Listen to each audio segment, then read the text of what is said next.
Hi, I'm Carl Sweeney. And I'm Raquel Stecher, and this is the CineHistorians podcast, where we explore the history of cinema from across the globe. Hi, everybody, and welcome back to CineHistorians. As ever, I am one of your co-hosts, Carl Sweeney. I'm joined by Raquel Stecher, the other co-host of the show.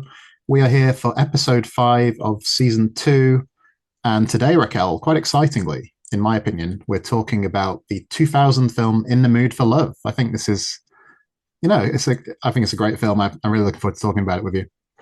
Yeah, I am definitely in the mood for this episode because it'll be a really great discussion. Absolutely. And just a reminder that this is part of our season-long topic on the 2022 Sight and Sound list of the greatest films of all time. We're dividing this up into 4 of my picks. This is one of my picks, actually. This is the third of 4 picks from me. And the other films are chosen by Raquel, of course. And I think we've had a lot of fun so far talking about some big hitters like Hitchcock's Vertigo, of course, a previous winner, as it were, of the Sight and Sound list, and some other great films like Bicycle Thieves, and another really strong one today, I think. So what I'll do is I'll just very briefly sketch in some background here firstly about the Hong Kong film industry, and then about the director of this film, Wong Kar-wai, and then I'll hand over to you, Raquel. So just to say quickly that in Hong Kong, the film industry sort of gained a bit of momentum in the late 40s that was driven by immigration. So refugees coming from China. This brought people who had worked in film in Shanghai. It also brought a new audience for films. And then in the 1950s, the industry kind of focuses in 2 main directions. So lots of films released in Mandarin, and these films tended to be a bit more upmarket and had better production values. And then in another direction, there were films made in Cantonese, which tended to be somewhat less upmarket, generally speaking. One thing that's worth noting is that although Hong Kong was a British colony during that period, films tended to avoid directly representing this, at least until the 70s, when you started to get more, start to see some policeman characters who were British and diplomats and things like that. But the reason I mention that is, in general, the colonial heritage was not a big part of Hong Kong cinema. And that's also true, really, of this film we're going to discuss today, which is set in the 1960s. And going back to the immigration point, so Wong Kar-wai himself is from Shanghai, but his family moved to Hong Kong in 1963 when he was 5. His parents left his older brother and sister home initially with relatives, planning to bring them over to Hong Kong once they'd settled in. Before they could do that, the Cultural Revolution happened. And so Wong was unable to see his siblings for about a decade. So quite a disorienting childhood experience, thrown into a new culture at a formative age. So he would have been a little too young to have really clear recollections of Hong Kong life in the early 60s when the film is set. But it's a very nostalgic, film for that environment, because he does remember things like his mother having these all-night games of mahjong, for example, which we see examples of in the film. So he studied graphic design, he graduated, he got his start in television.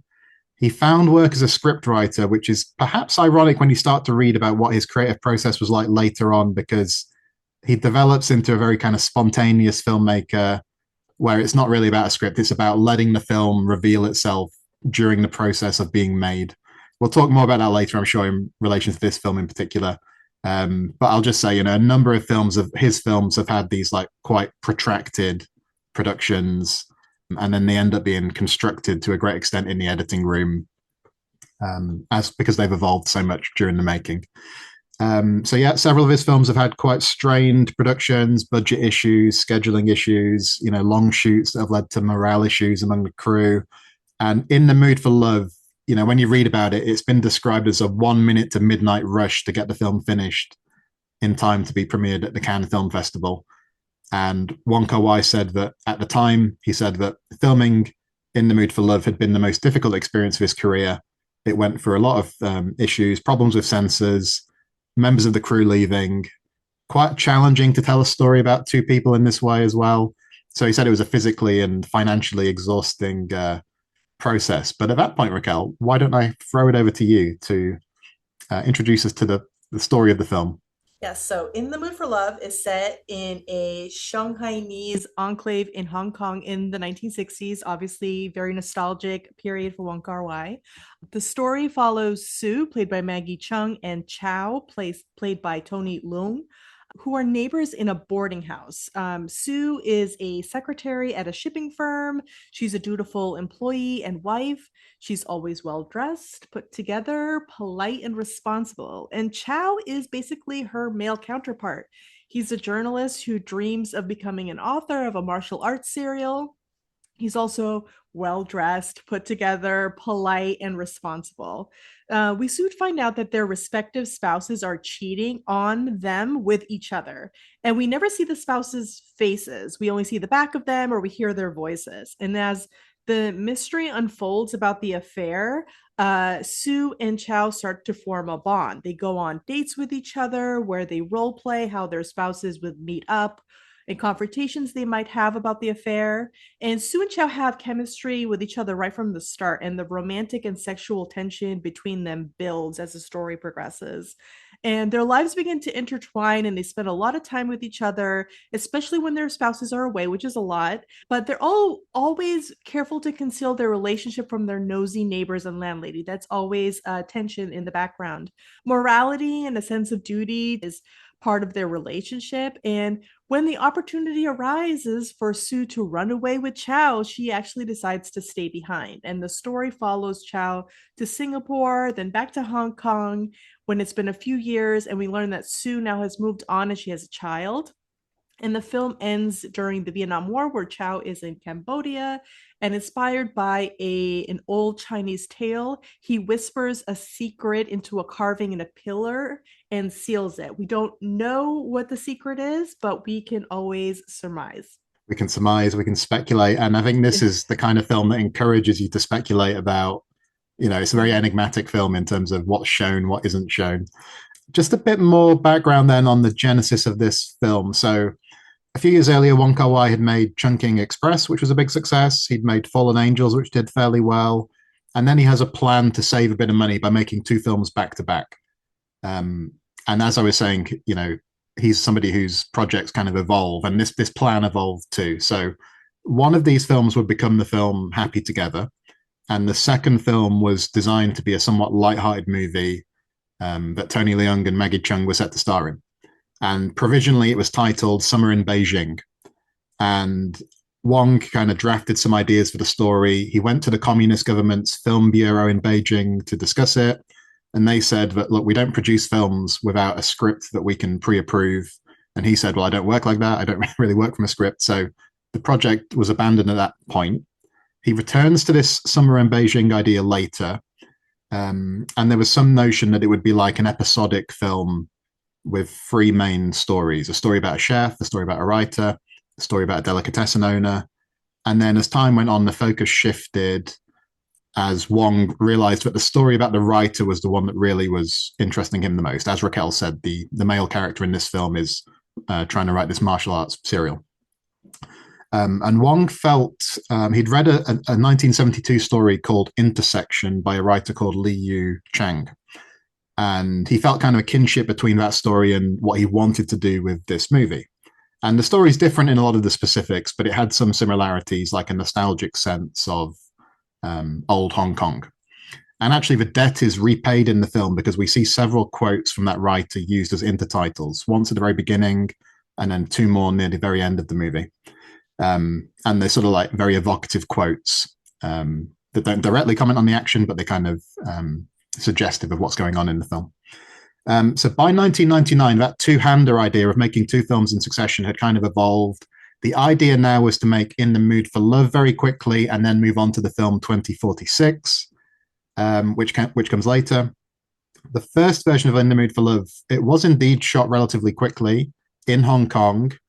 And when they started making the film, Wong Kar-wai filmed some quite frivolous scenes in the hotel that don't sound in keeping with the film we know now. It involved the characters bringing a live chicken up to the room, for example, despite the hotel management protesting, and things like that. Things that seem a bit too comedic considering the film we now know. And then later on, so preliminary work on 2046 is going on. and that was abandoned in favor of reshooting, this time in Bangkok, but reshooting parts of In the Mood for Love. So Maggie Cheung said that she came to realize it was such a protracted production, but she realized that spending a long time on one film like this might actually be a much more meaningful experience than perhaps doing 5 or 6 films in the same stretch of time, more conventionally. By the sounds of it, it was during that reshoot process that the film evolved into this film that we know now. That's when it became this film with this very strong sense of like longing and yearning.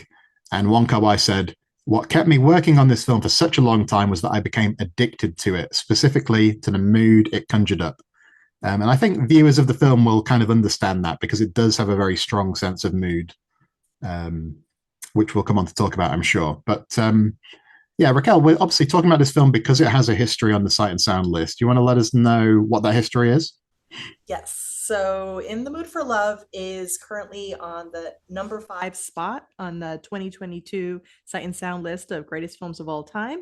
It first appeared on the list before that in 2012, tied for the 24th spot, and it's one of 2 films that is on the 2022 list from Wong Kar-wai. The other one is Chungking Express, which you had mentioned earlier, and that is tied for the 88th place.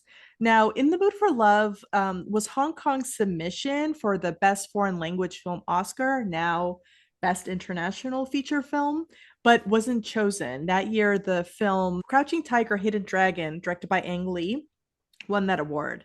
And thinking about that, if you examine the Sight and Sound list and then that category, the Academy Award for Best International Feature Film, there isn't actually a lot of overlap. There are about 53 films on the list that could have qualified for that award, 51 if you remove the 2 anime movies. But only 5 films actually made it to the category. You have Bicycle Thieves from 1948, which we discussed a couple episodes ago, Japan's Rashomon from 1950. They both received the honorary award for Best International. Then when it became a competitive category, we see 8.5 from Italy win the award. A few years later, The Battle of Algiers received a nomination.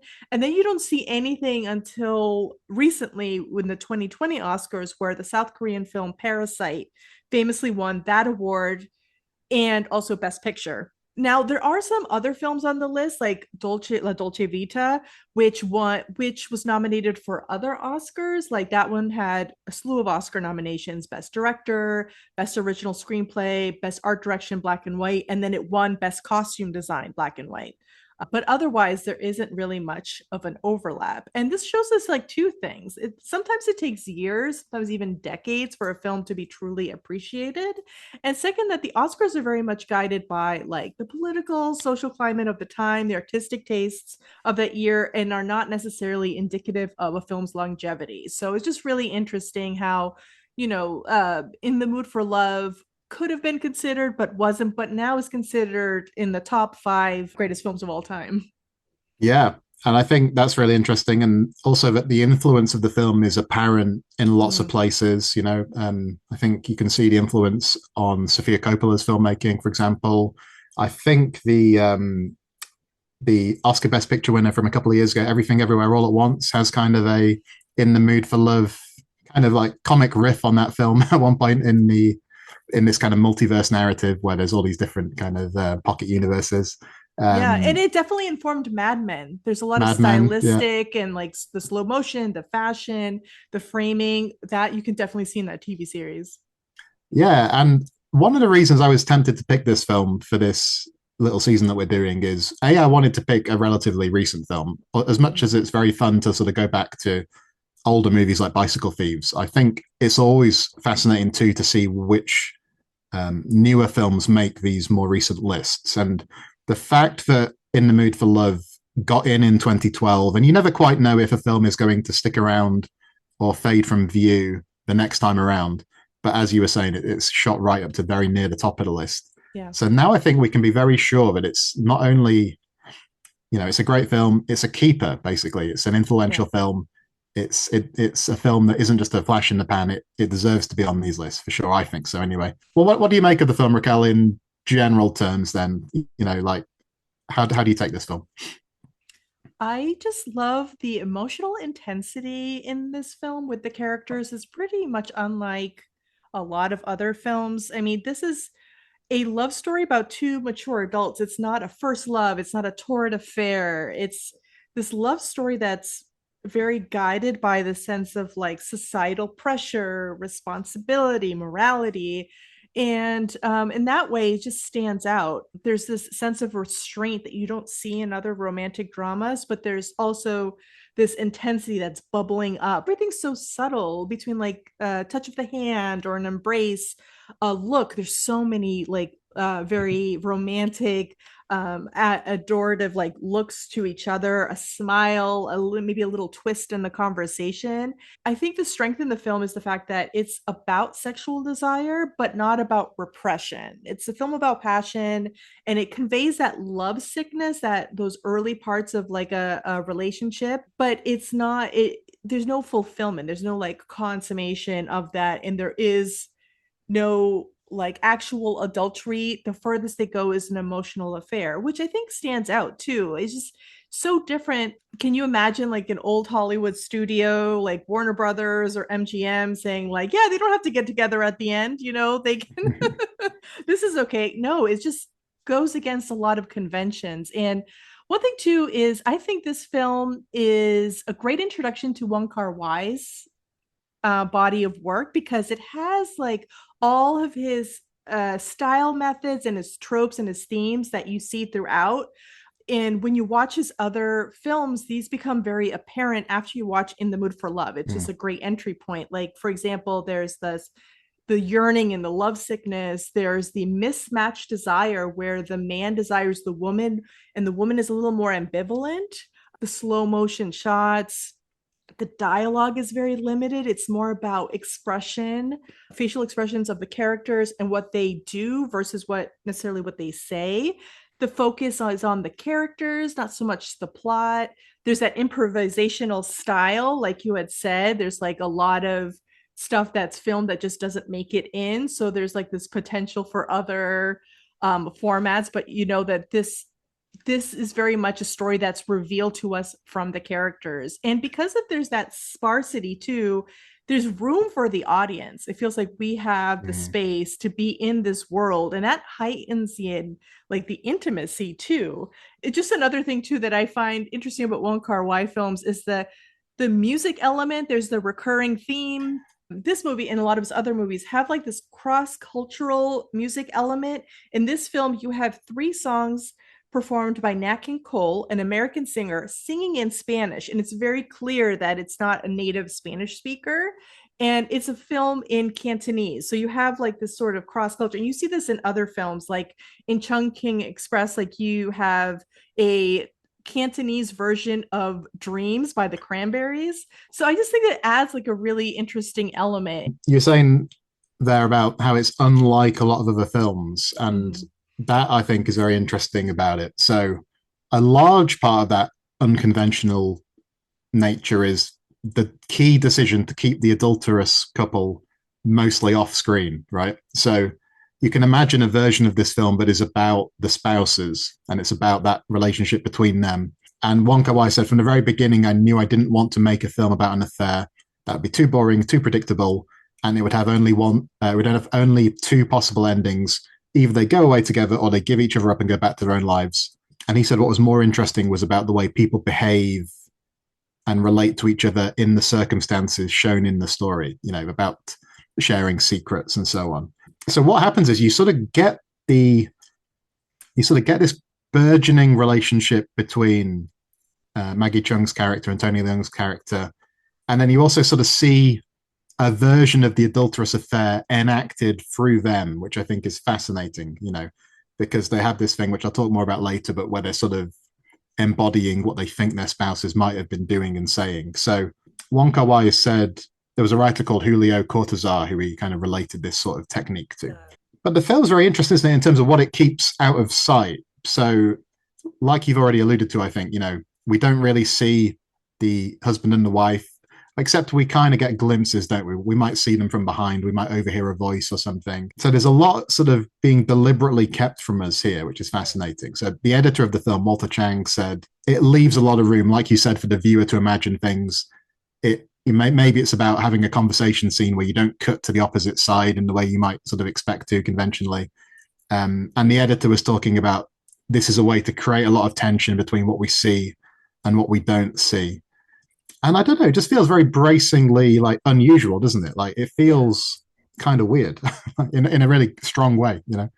Yeah. And the way the dialogue is delivered too, just the fact that there's sort of a pause before the other person speaks kind of gives you that room of and like to anticipate what's going to happen. And then sometimes there's no response at all. Something is said, but the other person doesn't react. There's that phone call where Sue calls Chow and he answers, but she doesn't respond.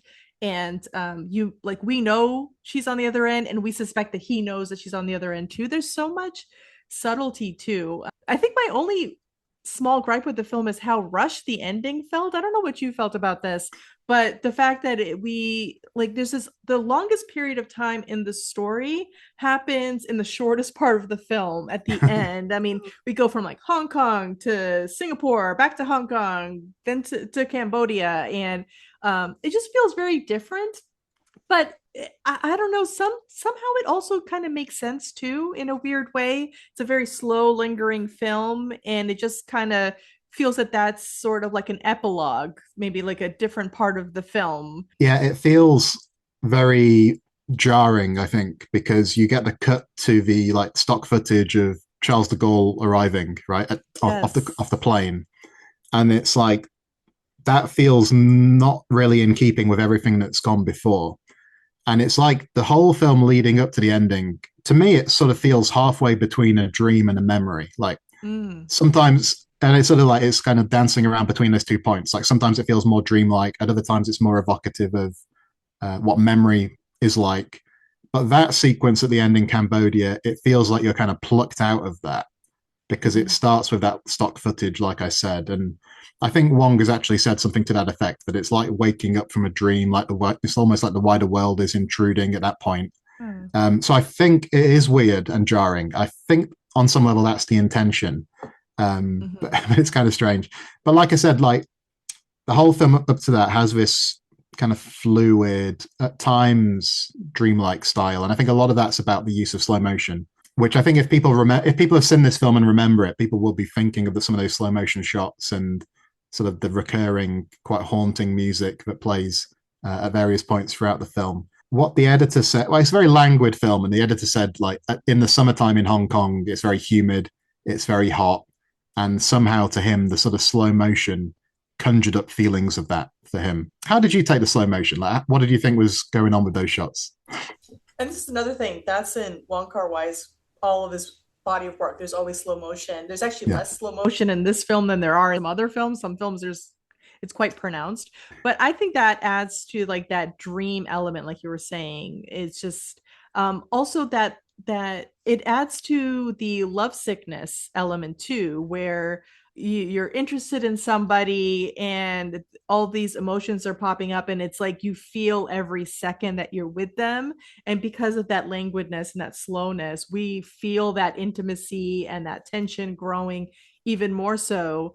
And we also kind of feel the desire too, like the slow motion shots of Maggie Cheung in her dress, kind of like walking up the stairs, and like you see her hips sway. It's just really sexy. And also Tony Leung's character smoking a cigarette very, very slowly, and the billowing smoke coming out from him.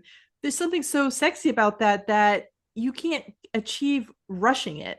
So I don't know, it's just very evocative of that kind of dreamy, romantic fantasy element.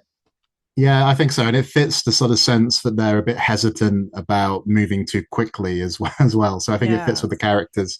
The point about Wong Kar-wai's style, I think, is very interesting because he almost became a directorial brand at around this point in time. And things like you say, how many of his films have the slow motion, and therefore he became a bit of a target for parodies and was sometimes actually dismissed as kind of an MTV director, that his style was somehow evocative of that sort of video, music video kind of culture that came in with MTV.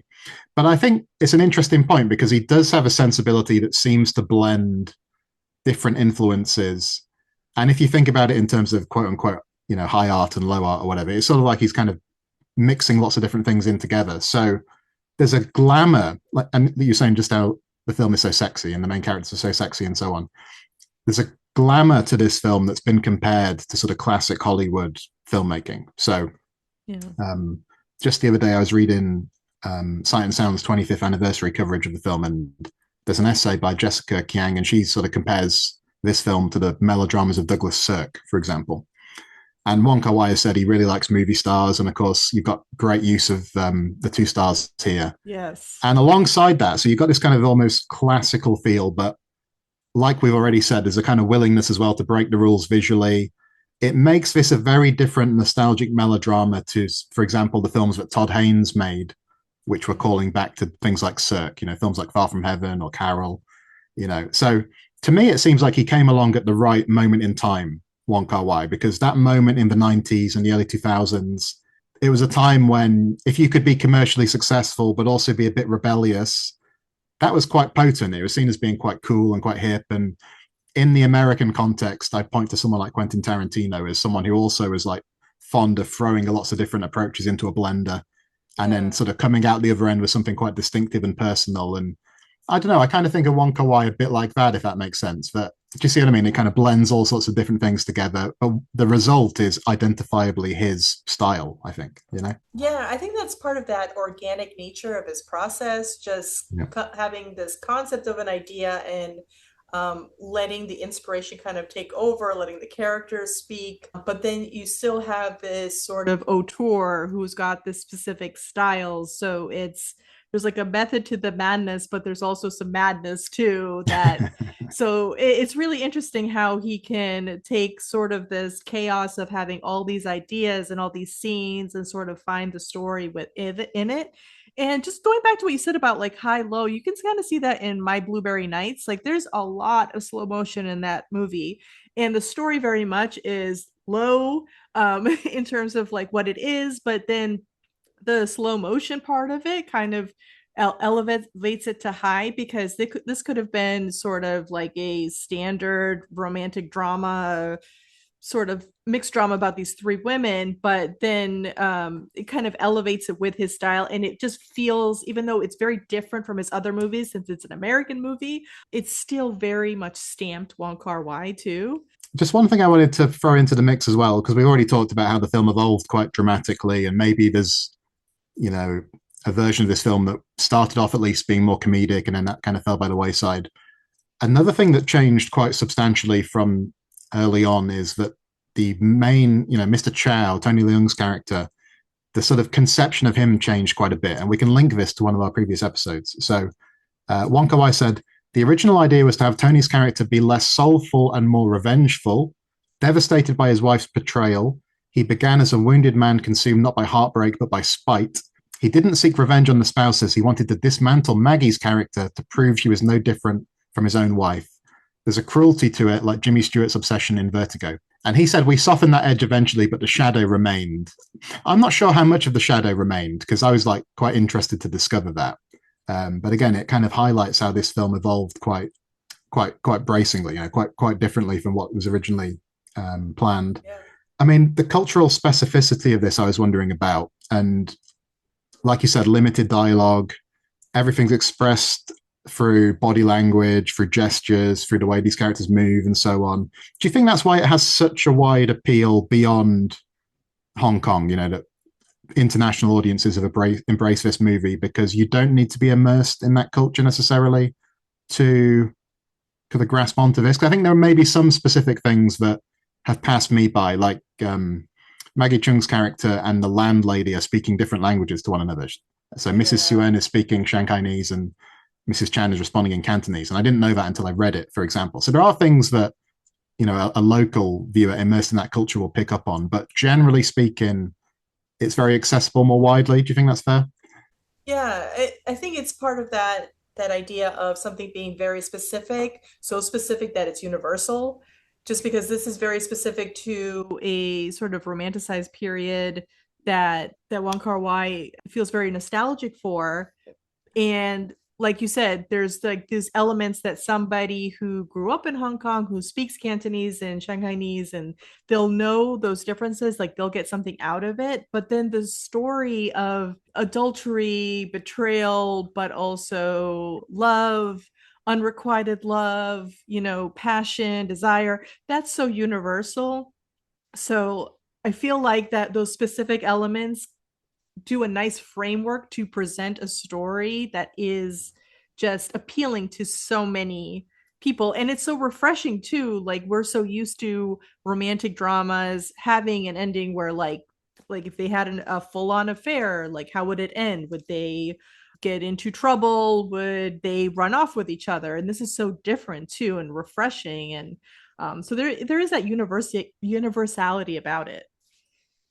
Yeah, I think one or two of the things I had read in terms of specific details that you might not pick up on as outsiders like us coming to it. Some of them are about food. So part of the nostalgic feel here is that they always seem to be eating like outdoors, don't they? And 1960s Hong Kong had a lot of these kind of makeshift outdoor restaurants, and later on, many of those types of venues had to move indoors apparently. And so there are things like that that I think will interest viewers who know who have a memory of 1960s Hong Kong, for example.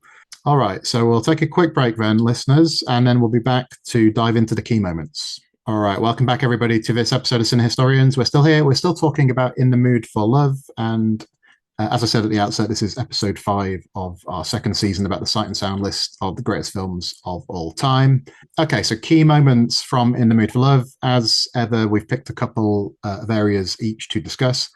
I wanted to kick us off with those role-playing scenes that I'd mentioned in passing earlier. So, yeah, there are several. You could call them role plays. You could call them rehearsals, which I think is what the characters actually refer to them as at a couple of points. Several scenes in the film where it's almost like the viewer is initially misled. So this is where the main characters are imagining what their spouses might have done, might have said, and so on. I love these scenes, Raquel, and the memory of these scenes was one of the things driving me to pick this movie, actually. And I think they're so sort of multi-faceted, aren't they? Because on one level, actually the main characters here are being very imaginative, and it's almost like an act of empathy. They're trying to put themselves in the shoes of their unfaithful unfaithful partners. They're trying to understand what must have gone on. And then it's interesting because they kind of run up against the limits of that imagination and what they actually understand, because they say things like, well, he wouldn't have said that, but they can't be sure what's been said. They can never quite know what was actually happened. And then on another level, you get the sense that these role plays are also very intimate for the characters themselves, that they're a way for them to kind of explore their feelings for each other. It's almost like they become a safe-ish way for them to do that, because they're still grappling with the idea about what they will or will not allow themselves to do about the feelings that they're having. And then that's maybe what gives these scenes the power to mislead, because I think it's like we get a jolt when we realize each time this is what's happening, because it's kind of plausible that what they've been saying is what they might be saying to each other, as well as what the adulterous couple might have actually been saying. Maggie Cheung said that she liked playing these scenes because they exposed the kind of playful side that these characters had, and that she felt the scenes added a level of depth to these parts, because it wasn't just that they were seeing two kind of her words were, they're not just two boring, sad, and miserable people. It gave space for the audience to imagine these characters in different ways, and I like that description of it. Are you as kind of taken by these scenes as I am? Do you like them as well? I do. I like the fact that they're both imaginative people because they're doing these role play scenes. And then we also learn that Chow is like an author, and he's writing these martial arts serials, and that she's interested in reading them too. What I like too is what you said about the jarring change. I think it's just so effective. There is that one scene where she's confronting her husband about the affair, trying to get him to admit to it. We think it's her husband, and then she slaps him, and then it turns and we see it's actually Chow, not the husband, and that they're doing the rehearsal of basically how she would approach him. And that's so jarring and so well done, because for a second I believe that she's actually talking to her husband because he's off screen, and then we see that it's not. And then also I feel that that's a way for them to have a relationship, is pretending to be their spouses. Like Yeah. I find the scene where they're having the steak dinner really interesting, because she wants to know exactly what his wife would order, and Yeah. he gives her the hot mustard, I think it is, and she is uncomfortable with it because it's very spicy.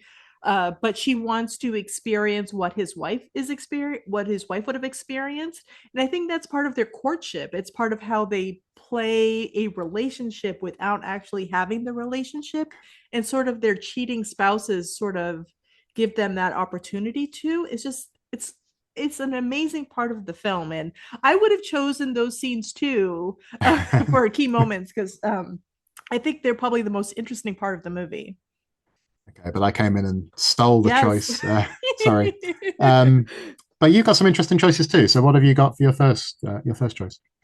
Yes, and I'm going to wax poetic about the fashion in this movie in two parts of this episode, so bear with me because I have a lot to say. The movie is known for its fashion, specifically those Cheung Sam, or also known as Chi Pao dresses that Maggie Cheung wears in the film. These are like form-fitting Chinese dresses. They have a high neckline, like a high collar, short sleeves, two slits up the side of the skirt, and they vary in length. And the shape is pretty consistent, but what makes them stand out is that fabric design. It's silk and cotton, and it's very like, it's interesting geometric designs and floral designs. And from what I heard, Maggie Cheung wears 46 of these dresses, although you don't see all of them in the movie because so many of those scenes were cut. So, but you still see a lot of them. And I think it's essential to her character because they're very restrictive. Maggie Cheung has talked about how she felt uncomfortable in the dresses, but it was essential to her character because she feels very restricted in terms of, you know, the societal pressure. She's married and feels that she has a sense of duty to her husband. She has a sense of duty to her boss, to be a good secretary to him. And also, it's mentioned to the way she dresses up, because she wears these beautiful dresses. Her hair is done perfectly, her makeup, her nails, her jewelry, everything's very intentional. And even Yeah. her landlady says, you don't have to do all that, you know, like, but she feels this pressure within herself and maybe outside too to do it. And I think like fashion just adds that emotional intensity to the film. Like these are two very good looking people presenting themselves in the best way, style wise. They stand out, but they're also trying to be nondescript. Like they don't want to be found out. So there's two shy, reserved people, but they stand out because of this amazing beauty. And then like a couple other things, like the fashion is how they find out about the spouses. It's the purse that Chow's wife Yeah. has, and then the tie that I think Chow is given that actually was Sue's husband's tie. So I think that's an interesting element. And Maggie Cheung's dresses also match the scenery or they clash with the scenery. Like there's this scene where wearing this blue dress with a red rose pattern, and she's seen next to white floral curtains. And then in another scene, she's drinking this. I'm obsessed with this jadeite teacup Yeah. when they're on the date, and it matches like a couple of elements in her dress so beautifully. When they're in that room, they're trapped because all the neighbors are playing mahjong all night and they can't escape the room.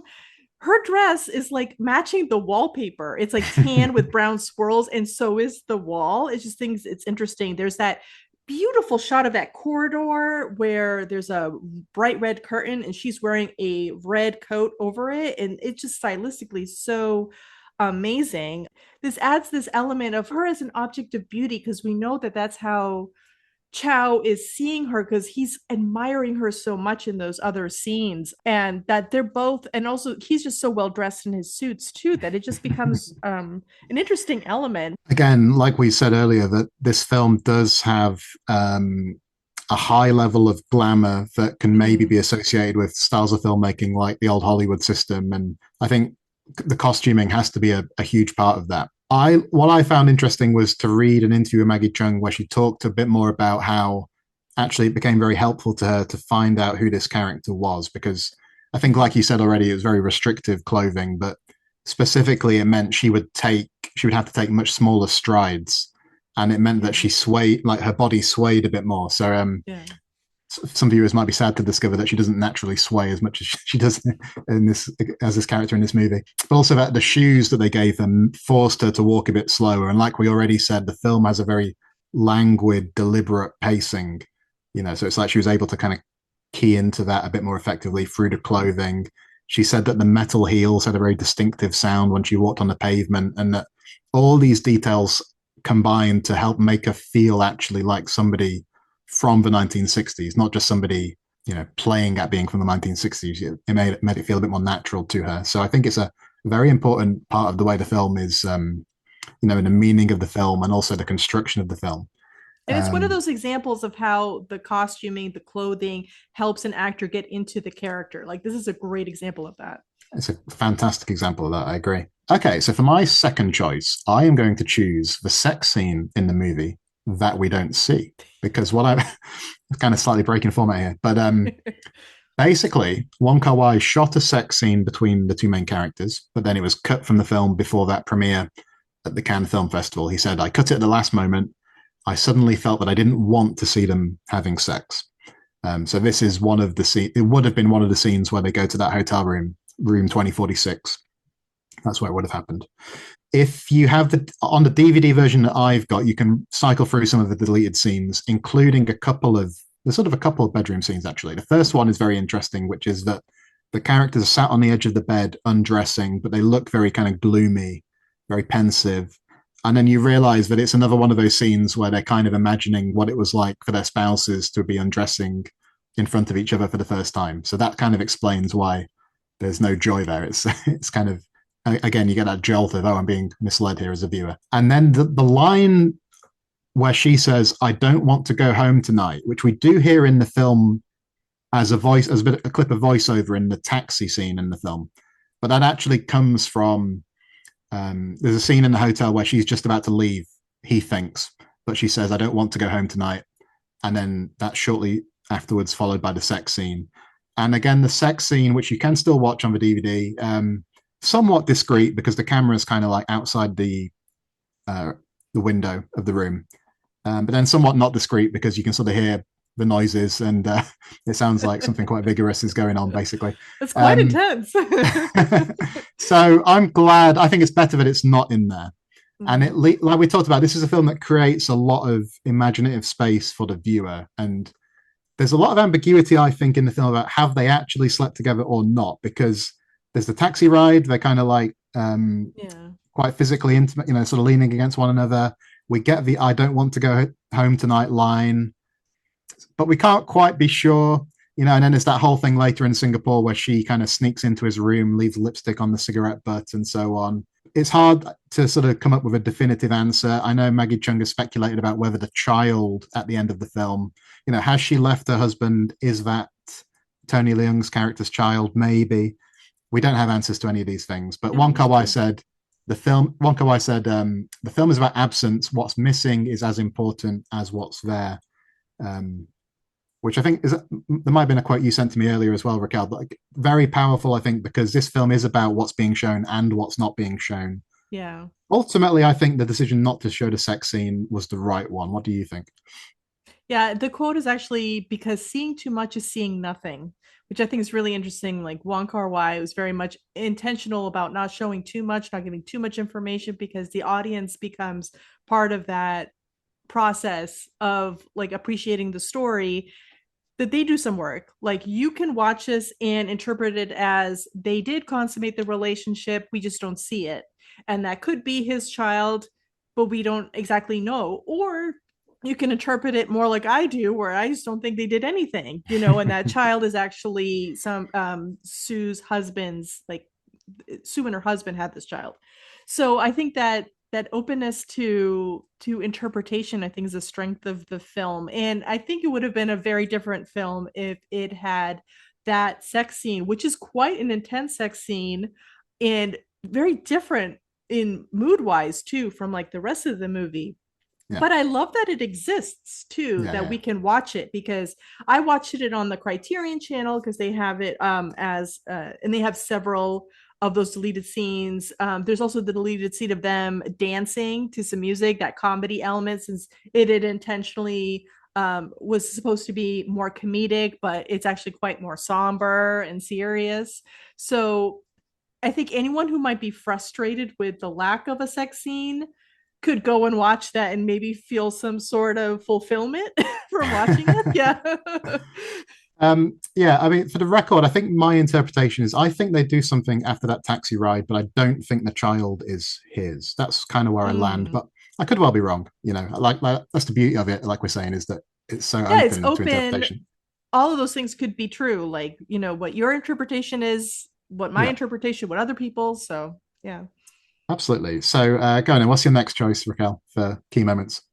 Yeah, so I wanted to talk about the depictions of longing and yearning. As I said before, like the dialogue in this is very limited. So we do learn some things from what they say to each other, but a lot of what's said between them is actually said in expressions, in a smile, in a look, in a touch. And so it's very unspoken. Like there are those scenes with them in the narrow staircase. She's usually carrying some sort of container with noodles in it, and she's carrying it up from like the downstairs noodle space and up to her room, and he's going down, he's turning the corner, and he looks at her with this desire. It's just so evocative of their like passion for each other. And it's a simple mundane interaction, but it's an important element of their courtship because it's repeated a few times in the story. And I love all the shots of Tony Leung, like him, like I said before, him smoking the cigarette, looking into the distance. There's lots of moody shots with him. He's looking at Sue directly with this adoration. She could be looking away. She could just be receiving the look. And the final shot of him too, whispering the secret into the pillar, says a lot. It's like this, he has this like quiet passion that's building up and he has to release it some way. And it just feels like he expresses it so well, like that containment, and all this bubbling up, but also the fact that it has to release some way. One thing too is I love how the couple is framed through the story. They're framed in like this narrow staircase, in a tight doorway, in a reflection of a mirror, a hallway, a corridor, and it's these tight spaces that force them to be in close quarters with each other, and it visually builds up that sexual tension between them. Even when they're at the wall, and you see that there's these bars, we either see them through the bars or there's the shadow overlay of the bars on them, and it seems almost like they're in some sort of prison, like they are trapped in their emotions. They want to do something but they can't. They just realize the gravity of their situation. They want to go further but they know there's these limitations and they can't break free from it. And I just think visually there's so much visual language in this film showing us rather than telling us about their desire for each other, and I think that just is just so effective. Yeah, and on the theme of like you say, confinement or containment as well, I think it's about how many other people there are in these confined spaces. So I think when they move in, like moving day, where they both happen to move in on the same day, is a good example of that, because just how on top of each other everybody is, but also how tightly framed those shots are to really play that Yes. up. And I think the film is really working quite hard to do that, to play up the confinement. Like you don't get the broad establishing shots of the city or anything like that. You get other characters, but you don't get a sense of like the wider community necessarily around that location, and to go back to the sense of this being a nostalgic film. So I think Wong Kar-wai has talked about when he was growing up in the early 1960s, these living spaces did force people together. You had to share flats with strangers. You didn't really have any privacy.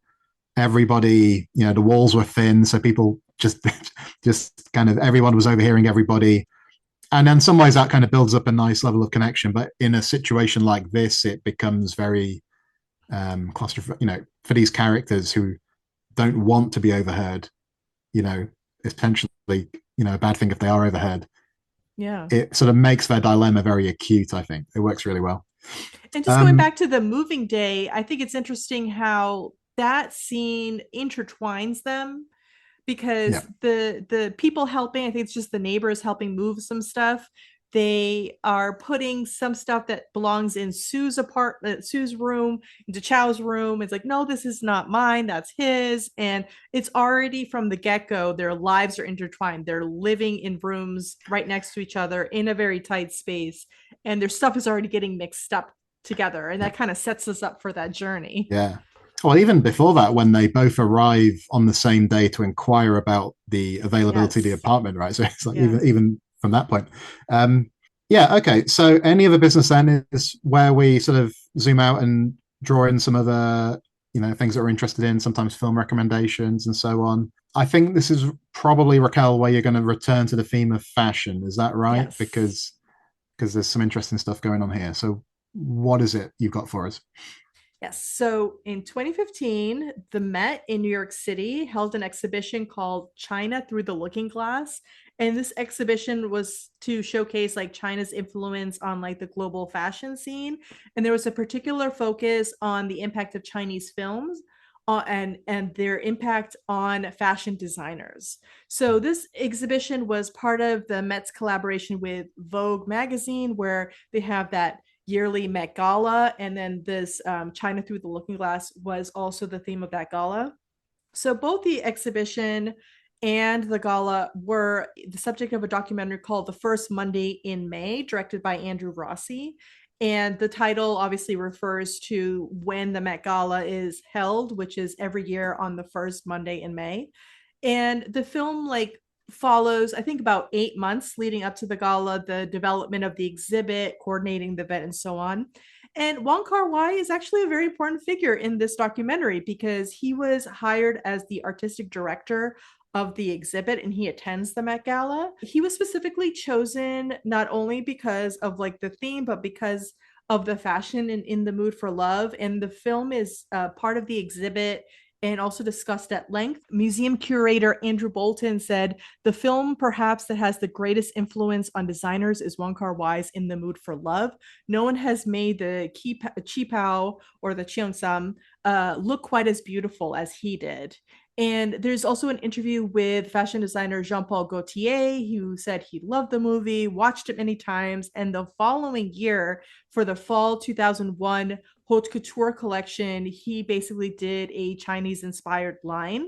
So we can see how this is really important. And then in the documentary, we see Wong Kar-wai having discussions with Anna Wintour of Vogue, and then also the museum curator about the exhibition. They were making some very bad choices. Actually, Baz Luhrmann is also in the film, and he's warning them against showing these giant dragons at the beginning because he said that's going to be a little bit too amusement park and not very respectful. Wong Kar-wai actually had an issue with this exhibition that showed Buddhist statues because they were going to put images or just one portrait of Mao Zedong, and he thought that would be very offensive. He wanted that exhibit to appear like a Chinese garden, so that it has a specific entrance, but you have the freedom to move around at will, which seems also very indicative of his style of filmmaking. He's got an entry point with a story or story idea, and then he kind of works his way into what the film will become. And that's also where the line that I had mentioned earlier, because seeing too much is seeing nothing. And that's what he wanted for the exhibit, is the fact that there wouldn't be too much going on, that there's a lot of power in simplicity, and they wanted to pack too much in this one exhibit. And he thought that actually would hurt it rather than help it. Do you think it's widely available, or will people have to do some digging to find that documentary? In the US, it's available on Canopy and has for a long time. So if you have Canopy through your library system, it could be available. I've watched it a few times just on that. Great stuff. I'll have a look on the UK version of Canopy, but of course the libraries might be a little bit different and so on. Okay, so I'm going to encroach a little bit onto Raquel's territory because Raquel's normally the one who recommends possible double bills, but I'm going to do that here. And I'm going to suggest a double bill between this film, In the Mood for Love, and the 1945 film, Brief Encounter. I think this would make a lot of sense as a double bill. The two films have been compared by various people. So in the BFI book about In the Mood for Love, there is a comparison with Brief Encounter. Both films are about desire. So If people aren't familiar with the earlier film, it was directed by David Lean, released in 1945.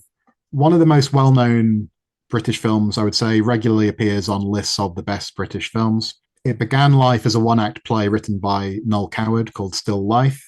It's about a housewife played by Celia Johnson, Laura, who meets a doctor, Alec Harvey, played by Trevor Howard. They're both already married, but they gradually fall in love with each other and they continue to meet once a week. Although, of course, it's going to be very difficult for their relationship to progress much further. It's another film, like In the Mood for Love, I think, where it doesn't always go for the easy drama, you know. So people see Laura with this man, Alec, but her husband never finds out, for example. There isn't a big confrontation with the husband.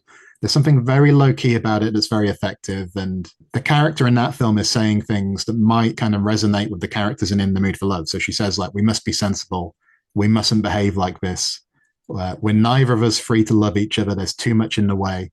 I think in the Mood for Love, what they often say is sort of like, we're not going to be like them, isn't it? It's kind of like that's something that they sort of aspire to. And Wong Kar-wai himself has said that he admires Brief Encounter for the longing and the restraint. And of course, we see so much restraint in the Mood for Love because it kind of feels like our main characters are the only people with any level of restraint, because it's not just their husband, you know, the husband and the wife, but it's Maggie Cheung's character spends so much of her time seemingly keeping her boss's wife from finding out about the mistress and sort of making arrangements between the pair of them. Mr. Chow has this colleague who's always talking about sex as well. So it seems like everyone else in the film practically is kind of taking pleasure where they can find it. And then the two central characters we have who seem really compatible are kind of like denying themselves of that pleasure, which is really interesting. Actually, maybe what I'll do is slightly recommend a triple bill, because in that quote where Wong Kar-wai it says he admires Brief Encounter, he goes on to say, in a way, it's like Hitchcock's Rear Window, where the neighbors aren't just background, but active participants in the drama. Their presence, their watching eyes become part of the story. They're accomplices, but unlike Rear Window, what they witnessed was not a murder, but instead an affair. So, like, maybe that's a great triple bill, actually, is watch Brief Encounter, Rear Window, and then In the Mood for Love. That could be a really nice one, I think. Brief Encounter I like as a comparison because that's like the film about the couple who start the affair. In the Mood for Love is sort of about the couple caught in the wake of that. So I think they sort of complement each other very well, you know? Yeah. I like also with Brief Encounter, there's that beautiful shot of Trevor Howard's hand on Celia Johnson's shoulder and the intensity of that shot. Yeah. And you have a few shots like that in The Mood for Love, whether it's like they're in the cab and their hands are next to each other and his pinky finger kind of goes towards hers, or they're at the wall and he sort of gently grabs her forearm. It's that sense of like touch and that intensity that conveys a lot without saying anything. So yeah. I think so too. I think that happens as well when they're kind of rehearsing almost the breakup scene, as it were. That I think there's like a lingering touch there, isn't it? That we get repeated in slow motion too. So I think that's a great observation. But like I say, I kind of encroached on your territory there, Raquel. But even so, you're going to throw some film recommendations at us, I think, which is great. Yes. Great stuff. Like I said before, In the Mood for Love is a great introduction to Wong Kar-wai's films. And if you haven't really explored anything beyond In the Mood for Love, I really encourage you to watch more of his filmography. In the Mood for Love itself is part of a loose trilogy, which starts with Days of Being Wild and ends with 2046. And Days of Being Wild is from 1990 and then 2046 is from 2004. So there is quite a good gap between them. And Maggie Cheung and Tony Leung are both in Days of Being Wild. And that is also set in the 1960s, Hong Kong. And it follows the story of a man searching for his birth mother. And there's all these like interconnected stories with various other characters. It's like hazy and sweaty, a little grittier than In the Mood for Love, but it's kind of a nice companion. There's also Chungking Express, which we had mentioned earlier, which is also on the Sight and Sound Top 100 list. That one's like a modern crime / romantic drama with like a little bit of comedy thrown in. It's two parts, one about a Hong Kong policeman who's pining, actually both about Hong Kong policemen pining over different women. And the second part stars Tony Leung, and it's hip and stylish. The Mamas and the Papas song California Dreaming is featured prominently in it, and it was supposed to be a 3-part story, but in Wong Kar-wai style he he finished the film with the 2 parts because he felt it was complete. But the third story actually becomes Fallen Angel. But if you really liked In the Mood for Love, absolute great companion or follow-up piece, and that is the film The Hand from 2004. Not to be confused with the Michael Caine film, the horror film. No, The Hand from 2004. And it's this like erotic, steamy counterpart to In the Mood for Love. Now, the story of how this film was made is really interesting. It's originally a segment of a film anthology called Eros, released in 2004, and it featured like 3 different erotic dramas by 3 different filmmakers. So you got The Hand by Wong Kar-wai, Equilibrium by Steven Soderbergh. Actually, Pedro Almodovar was supposed to make the second one, but he had to drop out. And The Dangerous Thread of Things by Michael Antonioni. And actually, it was his idea for the anthology.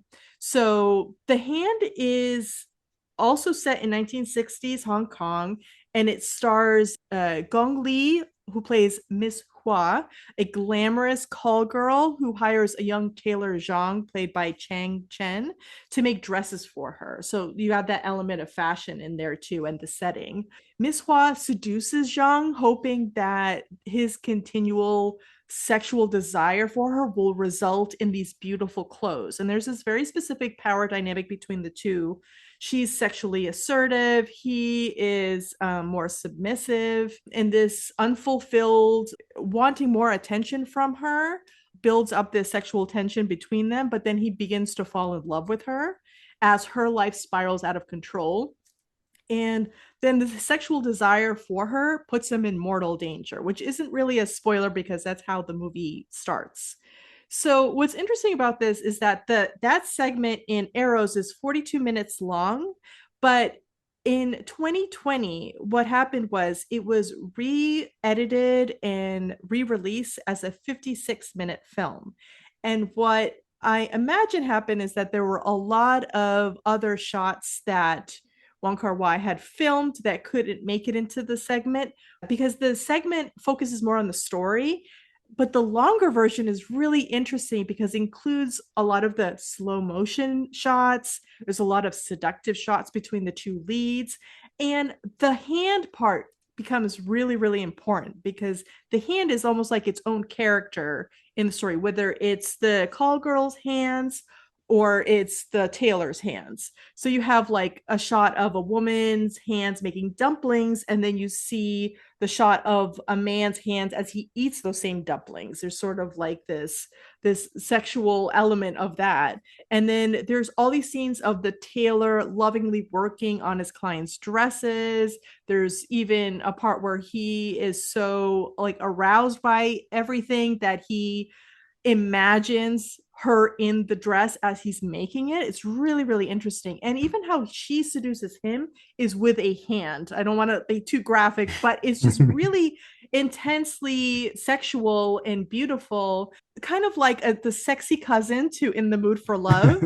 And I recommend watching the longer version because of those beautiful kind of lingering elements and the great shots of hands. I mean, I was on board to watch that shortly after you started anyway, but then more and more as you kept describing it.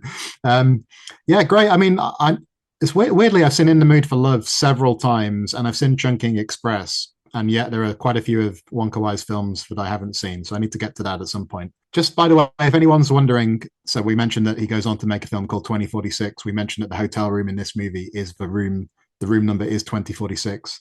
If people are wondering what the significance of that is, that number was chosen because the year 2046 will be the end of the 50-year period after Hong Kong was handed over by the British in 1997. And Hong Kong was promised like a 50-year period of a high degree of autonomy. And 2046 would be the end of that promise, basically. Okay, I wanted to talk a little bit about the fact that we're recording this in 2025, which happens to be the 25th anniversary of the film. There's been some good coverage of that anniversary. And to loop back to the theme of this podcast season, Sight and Sound's May 2025 issue had some coverage about In the Mood for Love. So I've already mentioned, I think, the essay by Jessica Cheung. She had an interesting point in there, which I'd never really thought about before, about how it's never actually demonstrated that the partners who've had this affair, we kind of I think she describes it as we're kind of cued to assume that it was a tawdry, cruel betrayal, but we really have no idea what that relationship actually was like. If the film had been from their perspective, we might think about it very differently. Again, I think ties back to that idea of we like the fact, I think, that it doesn't answer all these questions for us. It allows us to come back to it and ponder different elements of it. The other thing that I thought was really good from Science Sounds coverage was they put together one of those oral history features about the making of the film. They interviewed six key figures, including Wong Kar-wai, including Maggie Cheung, including the cinematographer Christopher Doyle, and several others. And of course, from the vantage point of a quarter of a century, they kind of asked about, well, what do you think the legacy of the film is? And Wong Kar-wai sort of says, well, I rarely watch it. It's like taking out your old passports. You've got stamps in there. They prove you've been different places, but you don't need to revisit it every day. But he says at the time, it was one of the most difficult things he'd ever done. But now when he thinks back on it, actually time has kind of softened the edges of that, because that's kind of what happens with memories, which kind of is what's happening, I think, in the film, is that we're getting this softer, nostalgic, sort of reflection on the 1960s in Hong Kong. He actually talks about something we discussed a little earlier. He says perhaps the film endures because the film isn't really about 1960s Hong Kong, but about something more fundamental: how we connect with each other, how we navigate desire and restraint, how we construct narratives to make sense of our lives. These are questions that don't date, that every generation has to answer for itself. And I really like that. And I think he's right on the money. And I think the brief encounter comparison, because that film is so impossibly like 20th century, mid 20th century British, with people speaking in accents that don't exist anymore and all this kind of thing. But actually, the conundrums that it's dealing with never go away. So that's partly why films like this, like Brief Encounter, like In the Mood for Love, I think will always be very watchable. They're dealing with things that are going to recur throughout human society, basically. Maggie Cheung is retired now, of course, and she just sort of says, well, about the legacy, she hasn't seen the film for a few years. She's very honored and thankful that she used to be an actress in this lifetime, is what she says. The editor's really funny, Walter Chang, because he's like, well, actually, I think the editing, the pacing is too fast. It's kind of like his reflection is sort of like very practical, like, I should have done this differently. I should have cut this shot a bit quicker. He's talking about there's a knocking at the door scene where he thinks that knock is too short. He would want to change very specific things. But Christopher Doyle kind of sums it up and says, it's our life's work. If you made something like this with the integrity it has, with the purity it sustains, I'm not going to heaven, but I'm going wherever I'm going. What more do you want in life? So that seemed like kind of a healthy attitude, which is like, what a great thing to have been involved with something like this, basically. But I guess it goes back to what we were saying earlier, Raquel, that after 25 years, after the fact this has been on 2 Sight and Sound lists now, this film is now solidly established as like a modern classic, right? Yeah. It's not overstating it to call it that, I don't think. Yeah, and it continues to influence filmmakers. Like you said, Sofia Coppola is inspired by it. Then we see all these sort of references or inspirations to it in other works. So it's something that has legs and a possibility to be, in its longevity, a treasured classic. I think so too. It'd be very interesting to see when 2032 rolls around and the next Sight and Sound list. Like we said, it's number 5. Where's it going to be in 2032? Who knows? All right. So at this point, I think we'll probably start to draw to a close and say our goodbyes, Raquel. I suppose a quick preview of the next episode, which this one coming up next is one of your picks, but I'm fascinated to talk about it. So do you want to tell everybody what the next film is? Yes, we'll be talking about Jibril Diop Mambetti's Tuki Buki from 1973. Great stuff. So we're past the halfway point now of season 2. This was episode 5. We've got 3 movies left to come, starting with Tuki Buki next time out, like Raquel said, and then some very interesting films, I think, to round off the season at the back end too. As ever, I'd like to remind listeners to rate and review the podcast if you're with us on one of the audio platforms. If you're listening on Apple, for example, or Spotify, we would love a 5-star rating. We would love a 1-line review. If you can take a minute or 2 out of your day to give us one of those, that'd be fantastic. It would help us find more interested listeners. So thank you if you take the time to do that for us. And yeah, on YouTube, it's the usual message, isn't it, Raquel? It's smash the button. It's, that's what we need people to do, really. Yes, smash that subscribe button and hit the bell notification so you never miss an episode. Fantastic. Well, thanks, Raquel, as ever. And thanks, everybody, for joining us for this discussion about In the Mood for Love. Take it easy, and we look forward to seeing you again on CineHistorians. Bye now. You can find the CineHistorians at cinehistorians.com and on X, Letterboxd, and YouTube at CineHistorians. If you're interested in supporting the show, please consider leaving us a Ko-fi. You can find our Ko-fi link and all of our other links in the show notes. Thank you for listening and happy viewing.